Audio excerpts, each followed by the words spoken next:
Not many have applauded the president's move to tackle corruption, particularly the People's Democratic Party, the opposition party. They feel that the fight is political and just against past officials of the party. Well, it's correct. It is not correct. It is correct in the sense that the president's focus is on the federal institutions. It's on activities involving the federal government.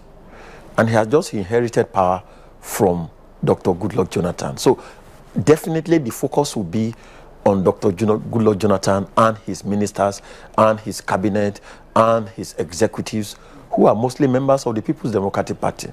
So in one way, there is no way you can ask General Buhari to go and be probing APC bigwigs who are not in government, except they were in government. And if you are going to look into the states, it will be a prerogative of the governor of the particular state to be able to say, I want to probe the activities of my predecessors. There's no way you can get President Buhari to come to Lagos State to be conducting a probe into the activities of Fashola, for instance. So his own focus is federal. And in that regard, it has to look like it's going against members of the people that he inherited power from. But for me, really, if your hands are clean, if you know what you did right while you were in office, you have no cause to fear. An allegation was made that over $1 billion rail project, $1 billion rail project money was diverted, from the Ministry of Finance. And the ex-finance minister came out the following day and released a statement and said, look, do your work well. The money was not even domiciled in our ministry. It is the Chinese government that released the money, and it's a Chinese contractor. The money goes directly to the contractor. Disbursement is made from the Chinese bank to the contractor. We don't even warehouse the money. And there's been no response since then.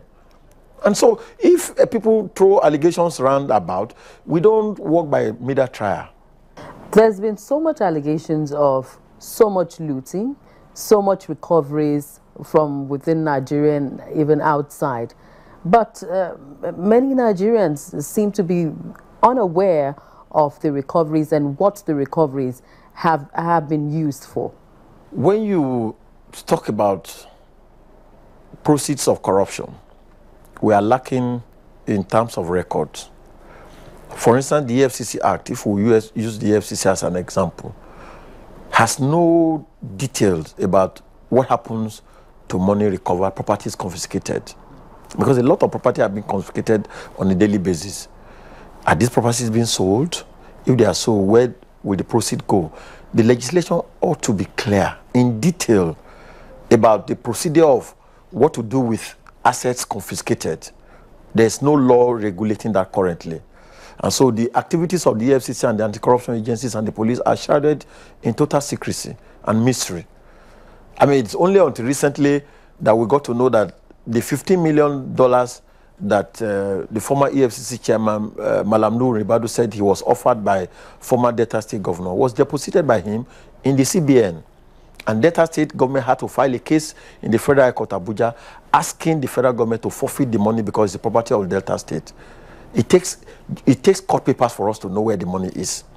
But I think that one of the challenges we have is that all the so-called money recovered, the loot, we don't know what happened to them. Look at Abacha's loot in the course of Obasanjo's regime. A lot of money must have been recovered. We don't know what happened to them. We cannot point at a particular project and say this was what the money was used for. This is the account where it was warehoused, and was when it was spent. So I think that on March 7, General Muhammadu Buhari gave a covenant to Nigerians in what he called my first 100 days. And the major thing he said there was disclosure, transparency. He said he was going to ensure, first of all, that he will publicly declare his asset and encourage all those who are working with him to do so. And that's not working. He said he's going to grant access to all institutions of governance for people to come and find out what he's doing. By now, we ought to know the record of our daily income, how much crude oil is being refined, how much is being sold. So I think that part of the battle against corruption, part of the war against looting, is to ensure that If money belonging to all of us is taken by somebody and is recovered, let that money come back to the rest of us. We have a loaded agenda before the 7th Assembly.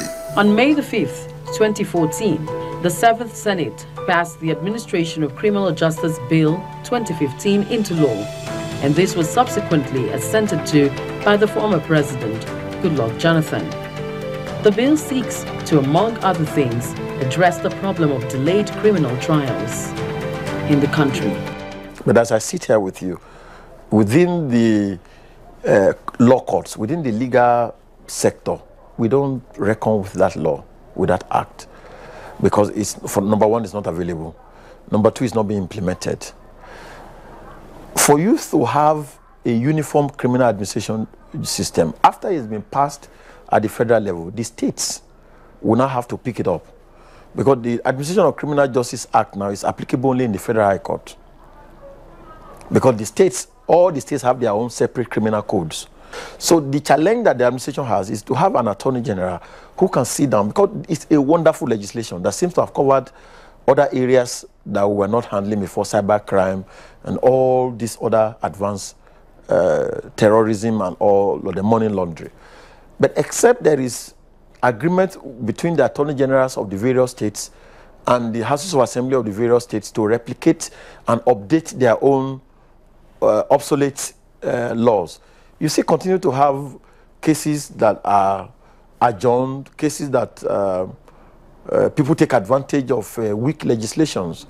In criminal administration, mostly it's in the magistrate court. Regular cases of theft, regular cases of kidnapping, mostly go to the magistrate court first. And in that magistrate court, all we get there is rot. The judicial officers are few. The policemen who are prosecutors in the courts are not trained, have no experience legally. And so ordinarily when you ask me to go and appear against a policeman who is conducting a criminal charge in a magistrate court, it's like you have ended the case, because there's no basis for comparison in terms of the knowledge. So it's a great task in terms of updating the criminal administration justice system to fight the battle against corruption. It goes beyond that legislation. You have to talk about funding of the judiciary. The president has to do a holistic job. You know, it's a very gigantic effort that he has to do, and he has the willpower. So all he needs is that he has to get men and people, because he can't do everything. Given his limited experience as somebody who comes from the military, he has no knowledge about law. It's what people tell him that he listens to. And we don't see those advisors presently, though he has a vice president. But you need people in the cabinet to constitute your vision into reality. Otherwise, it will just be a matter of newspaper slogans, as is currently going on. So you don't just wake up and throw allegations that people have stolen 13 trillion. It has to follow a due process. But honestly, Nigerians appreciate the president in terms of his resolve to get back whatever it is that belongs to all of us. We support him, but he's not doing it in the right way. The two anti-graft agencies, the Economic and Financial Crimes Commission EFCC and the Independent Corrupt Practices Commission ICPC, have always been criticized in some quarters over their activities, especially when political bigwigs are in their net for questioning. It's not easy for anybody to be able to tackle corruption in this country without stepping on toes, without creating fights. And that's why I felt sad that people are beginning to say, oh, you are trying to hit up polity. What polity is being heated? What polity? Whose polity? You see, we must look at the thing patriotically as Nigerians. If we must fight corruption in this country, we must be sincere and we must be committed to every aspect of it.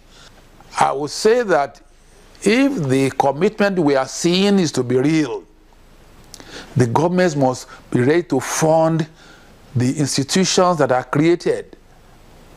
Oh, British government spent over 50 million pounds or over 50 million pounds to gather information against Onanefebori, and they spent well over 250 million pounds to prosecute all these cases. If you convert 250 million pounds, okay, 100 million pounds into naira, you see it's a lot of money. The federal government must be financially committed to this war, just like they are financially committed to the Boko Haram. The president has ordered a series of investigations of financial transactions and other activities in almost all the federal agencies. The sale of the national telecommunications carrier, Nigeria Telecommunications Company, NITEL, last December by the Goodluck Jonathan administration for $252 million is to be probed. The debt profile in the aviation sector is also under investigation. A full-scale probe has been launched into the award of contracts for the supply of military weapons and stolen oil money from the NNPC. And this is just a few. During his 4-day official trip to the United States of America, the president met with the Nigerian community and he promised to recover all stolen funds outside the shores of the country. If you want to fight corruption, for instance, I will ask you to show me your Attorney General, because that's where the battle against corruption starts. Corruption is not politics. You can't fight corruption by going to hold people on the street and capture them and throw them to jail. There has to be a process. Accusations have to be made, investigations have to go on, charges have to be filed to recover the money and then to hand over sentences to appropriate people who are found guilty. So the Attorney General actually is the driving force of any anti-corruption war in any nation, because he's the chief law officer. It is he who will tell the EFCC not to file a charge.